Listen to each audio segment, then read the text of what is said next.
Yesterday was UFC 302, Islam Makhachev versus Dustin Poirier, and I'm going to go through my top 3 takeaways from the card. I know the card was rather boring. It wasn't the best card. The main event saved the entire card, but there is still a lot of takeaways from UFC 302. I'm going to start with some honorable mentions, then I'm going to get into my actual list, going from 3 to 1, 1 being my biggest takeaway from UFC 302. So let's jump into it right away with my first honorable mention, and that is that Jailton Almeida could be UFC heavyweight champ one day.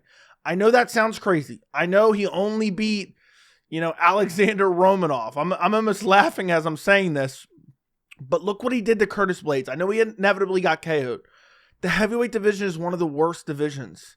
It's one of the worst divisions, and you're telling me Jailton Almeida can't go up there and ragdoll, Cyril Gane. Even I would love to see that as the next fight. It looks like that's going to be the next fight. Jailton Almeida called for that in UFC Paris.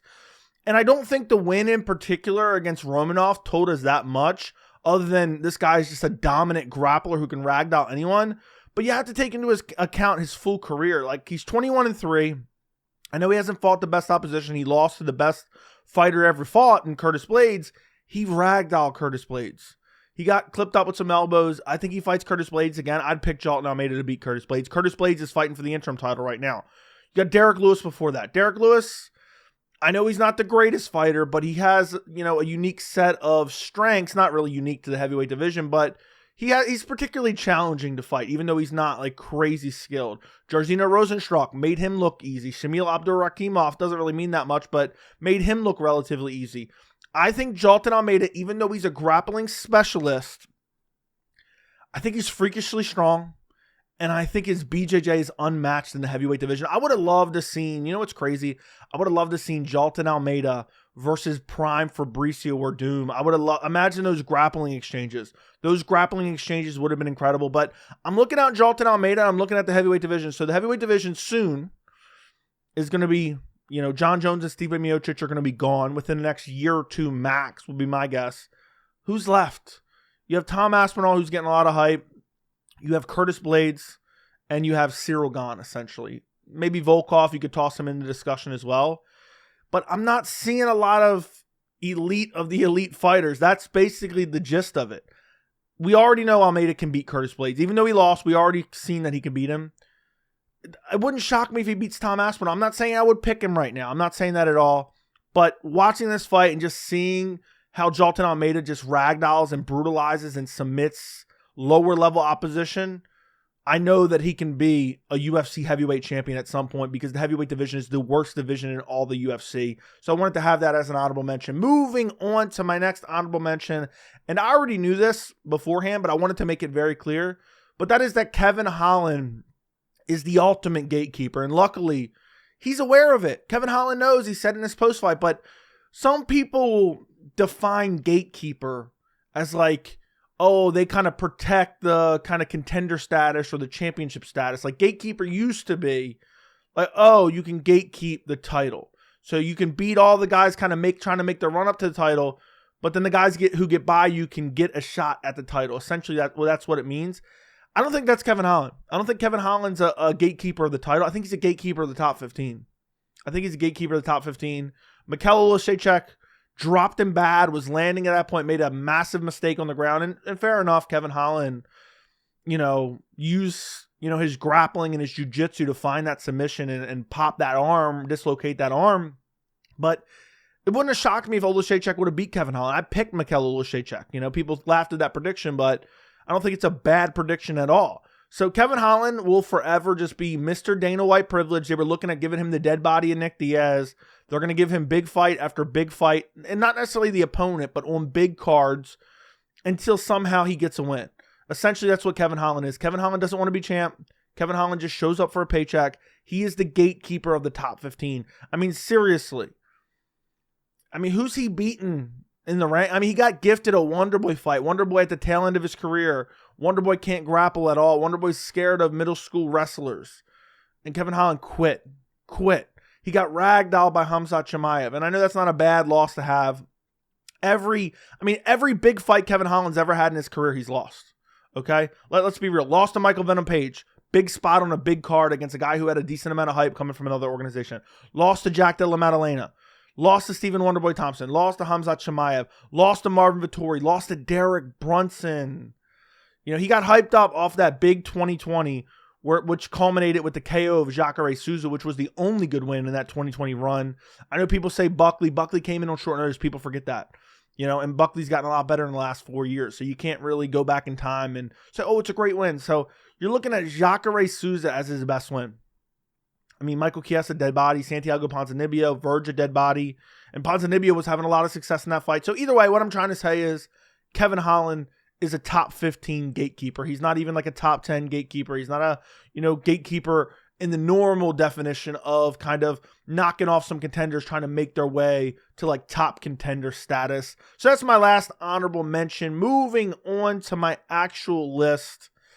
And this one pains me to say, starting off with number 3, Dustin Poirier will never be undisputed UFC lightweight champion or undisputed champion in any respect in the UFC. And it pains me to say, but the second part of this takeaway is Dustin Poirier will still go down in history as one of the all-time great UFC lightweights. Nobody can take that away from him. This guy has fought the who's who.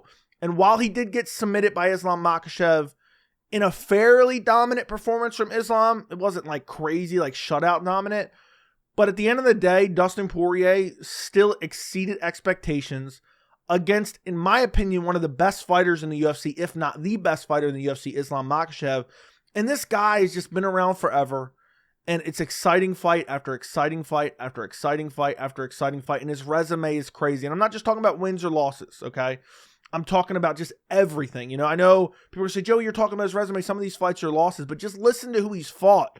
Islam Makhachev, Benoit Saint-Denis, who I think has a very bright future, who he brutally chinned. Justin Gaethje, Michael Chandler, Charles Oliveira, Conor McGregor times 3, 2 wins there. Dan Hooker, Khabib Nurmagomedov, Max Holloway, Eddie Alvarez, Justin Gaethje again, Anthony Pettis, Jim Miller, Michael Johnson, Bobby Green, Joe Duffy. People were hyping up Joe Duffy when he came into the UFC because he had a win many, many years ago against Conor McGregor. Diego Ferreira, who is still doing well, I mean, we're getting to a point where it's not like the greatest names anymore, but even like Cub Swanson, Chan Sung Jung, Max Holloway again. Dustin Poirier has fought the who's who.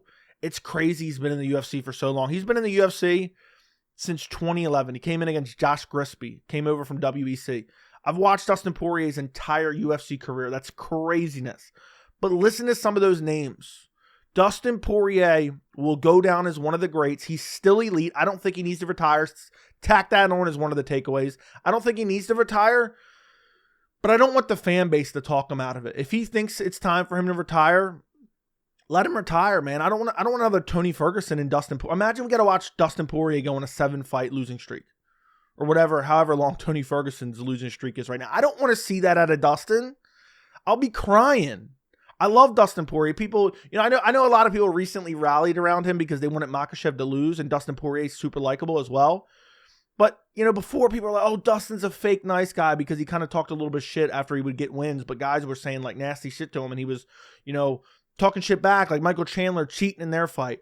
Dustin Poirier is a legend of the game.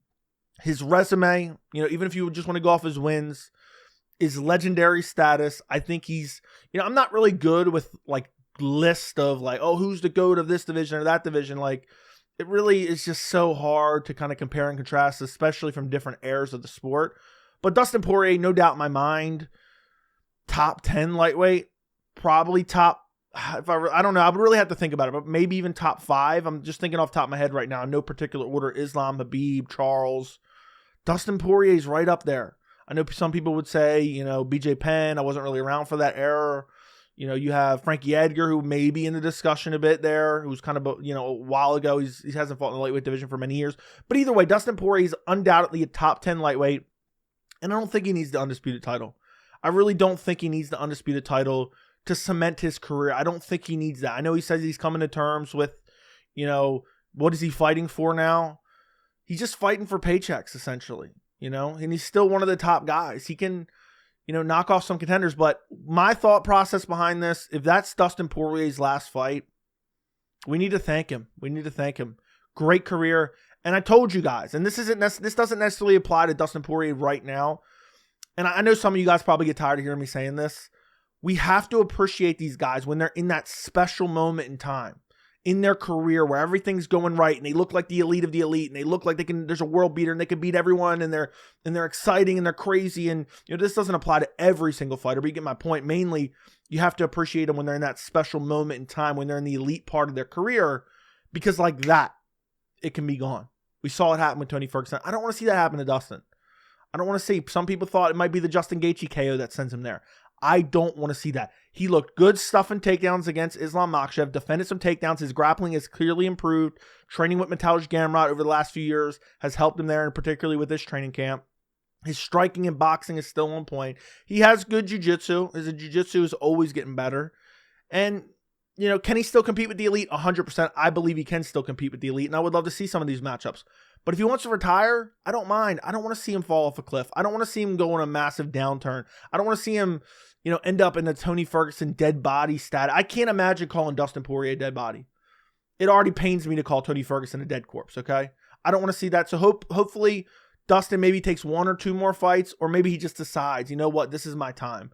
Go out. I don't think this is a horrible loss to go out on. I know guys don't want to go out on losses, but he overachieved against Islam Makhachev. So hopefully, Dustin, no matter what he decides to do, he knows that he's going down as one of the greatest UFC fighters of all time, one of the top lightweights of all time, and a guy that everyone truly loved to watch fight. So if it is his last fight, heartbreaking, crazy, but I'm also very, very happy for him. Moving on to my next takeaway, number 2, and I already kind of knew this. Going into the fight. But Sean Strickland is one of the most boring fighters on the roster. And I'm tired of hearing the people who just like his, brash mouth and his political, leanings take that into account to pretend like this guy's exciting. I'm sick of hearing it. It's disgusting. It's appalling. This guy absolutely shit the bed against Paulo Costa. And I know Paulo Costa is partially to blame as well. I agree 100%. But the fact, and I've been calling this out for a long time, the fact that you have the same group of people, and I love that this 302 is the culmination of the ultimate hypocrisy for MMA fans, or a large swath of MMA fans. The same group of fans who were like, Islam Makhachev's boring, Islam Makhachev isn't fun to watch, all he does is grapple and blah, blah, blah, are the same people pretending like Sean Strickland is Justin Gaethje.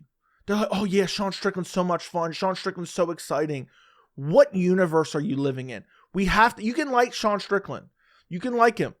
But that doesn't change the fact he is boring as hell. He literally never shows any aggressiveness outside of the last 10 seconds of every fight. He just runs forward, doesn't land anything, and then screams and acts crazy. And then that's the highlight that gets shown, in the highlight reel packages into his next fight.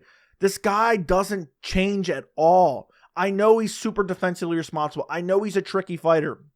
But the fact that all he does is plot forward, pump the jab, and throw teep kicks is annoying as hell. And if you call that out and you say, look, this guy's boring, people are like, oh, you don't like Sean Strickland because of the way he talks. You don't like Sean Strickland because of his politics. Drives me up a fucking wall. These people are delusional. They have to make Sean Strickland out to be some victim when I don't even think it's an opinion.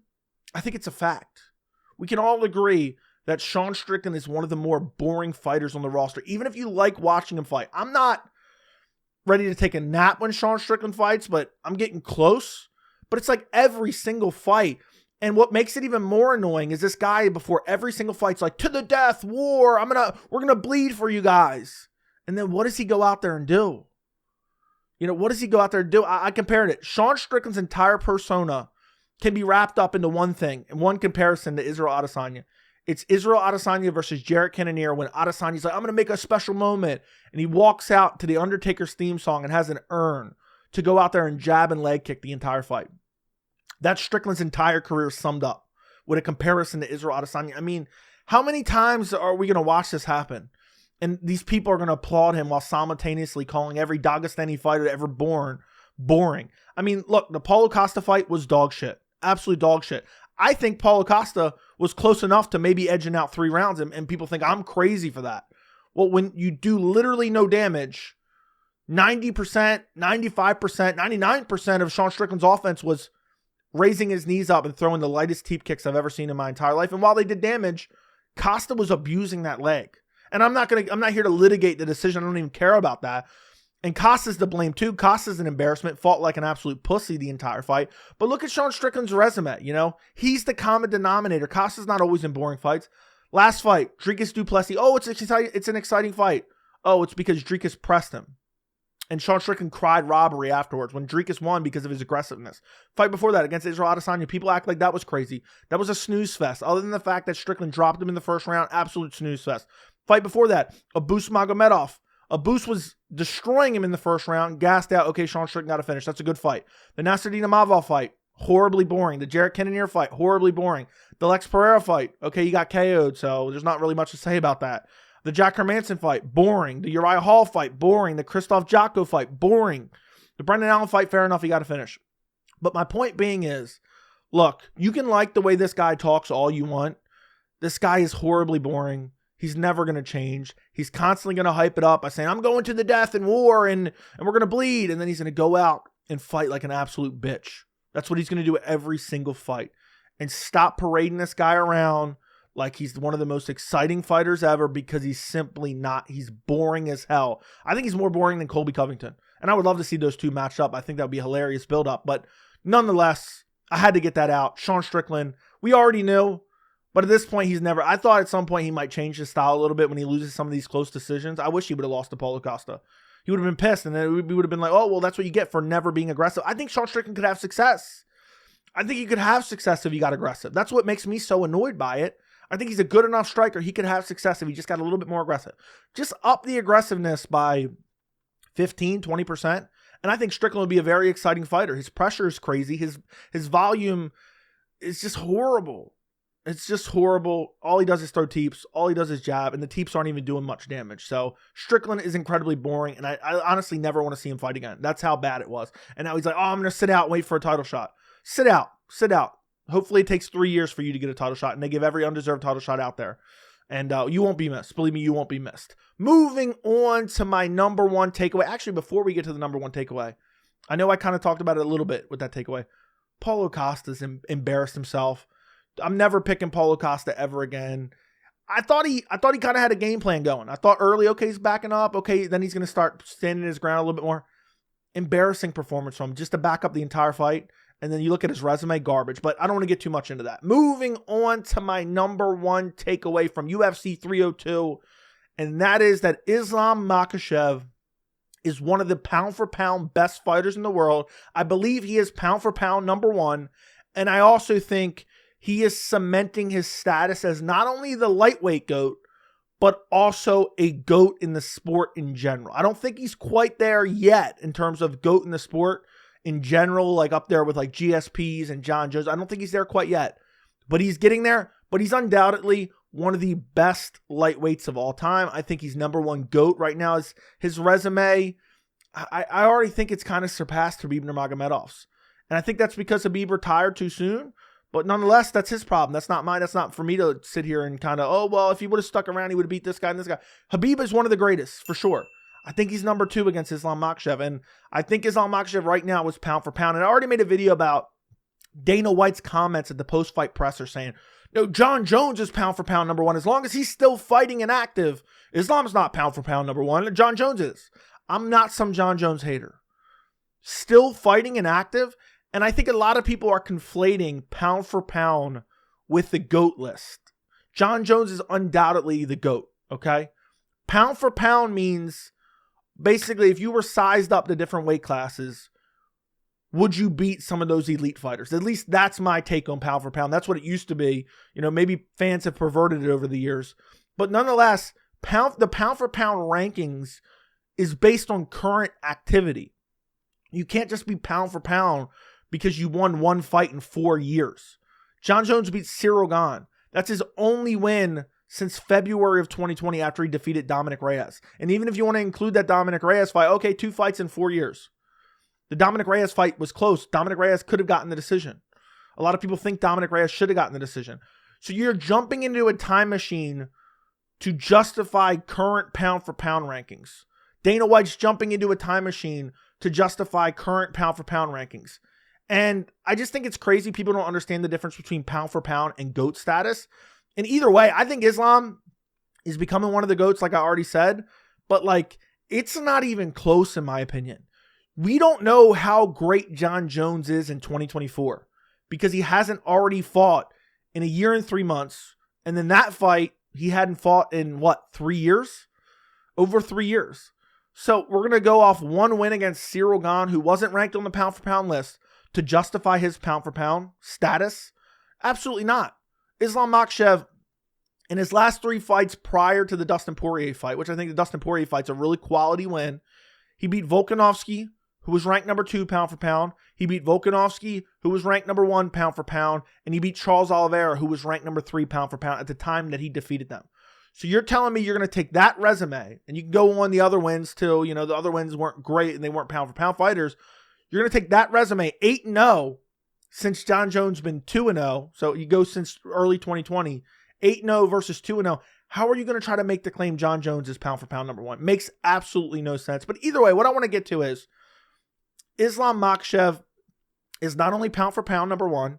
Islam Makhachev is not only GOAT status in the lightweight division. Islam Makhachev is not only getting close, another 2 title defenses, really another title defense. If he beats Arman Tsarukyan, I think he's getting right up there with GOAT status overall across all divisions, because that'll be 4 title defenses? And that'll be a crazy, 15 fight win streak? That's craziness. If that doesn't get you into GOAT discussion, I don't know what does.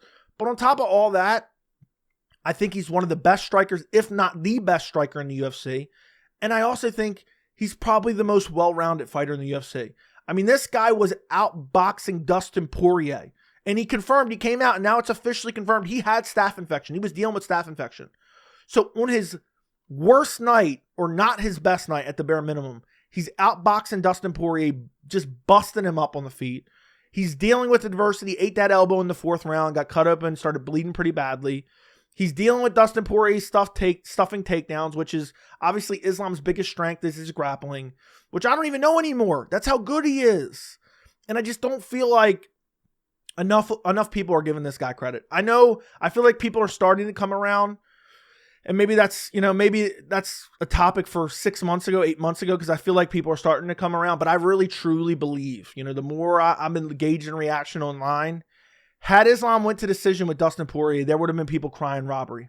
I can already sense it. One judge already gave Dustin Poirier 2 rounds, so had he given him the 5th, it would have been a split decision, even though the other 2 judges had it 3-1 going into the 5th.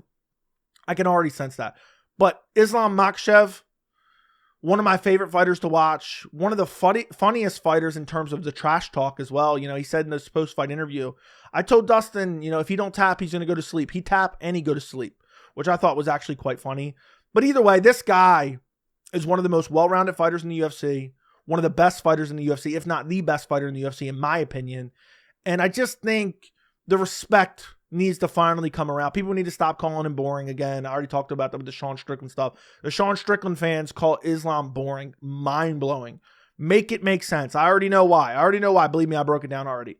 But yeah, Islam Makhachev, pound for pound number 1. GOAT status at lightweight. If he beats Arman Tsarukyan, I'm okay with him getting a shot at the welterweight title. I'm not a big fan of double champ status, but let's do Islam versus Arman. Islam says he wants it at Madison Square Garden. Hopefully that'll be okay for some fans who, if he would have called for it in Abu Dhabi, they'd be like, oh, there's sand in Abu Dhabi. That's home field advantage for Islam. Make it in Madison Square Garden. Make it co-main event to Jones Stipe, even though I don't even want Jones Stipe. I hate Jones Stipe. Let's make that. If Islam beats Arman, let's say Leon beats Bilal, which a lot of people are predicting, even though I think Bilal may spoil those plans. Islam Makhachev versus Leon Edwards, 2025. Where's the time going? That's incredible. That's incredible matchmaking. Would love to see that fight.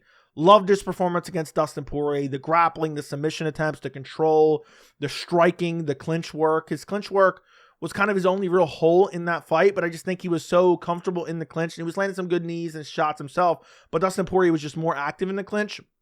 But overall, I think this was a legacy-defining performance from Islam Makhachev, even though people are going to say, oh, Joey, you're just sucking off Islam Makhachev.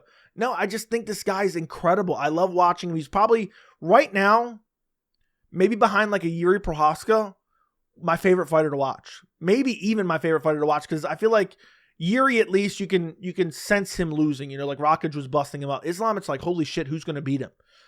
Islam Makhachev versus Arman Tsarukyan is one of my most anticipated fights for the rest of the year. Can't wait to see that matchup. But those are my takeaways from UFC 302. Let me know what you guys think down in the comments. Is there any takeaways I should have had on this list? Let me know as well. Like the video, subscribe to the channel, and I'll see you guys in the next video.